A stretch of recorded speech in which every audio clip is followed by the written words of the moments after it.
তুমি বলো না ঋষভ ভাইয়া কেমন লাগে? অসম্ভব সুন্দর লাগছে, তুমি পায়ে ধরে সালাম করো।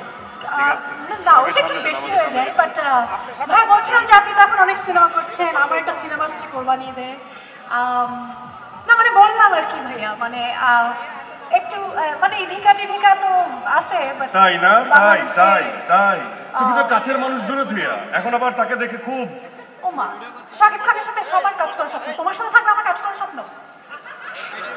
আচ্ছা ঠিক আছে, তাহলে রিকোয়েস্ট করো, সুন্দর করে রিকোয়েস্ট করো। হ্যাঁ ভাইয়া প্লিজ আপনার নেক্সট ছবিতে কি মানে আমি একটা অডিশন দিতে পারি? ও মাইক কোথায়? এই যে আমার সুযোগটা এইভাবে হাতছাড়া হয়ে যাবে। এখানে কাছে এসে কথা বলো, হ্যাঁ ভাই আপনি বলেন। কাছে এসে কথা বলো। আহা হা, সুযোগটা মিস হয়ে গেল তো। হ্যাঁ ভাইয়া তোমার অডিশন লাগবে না।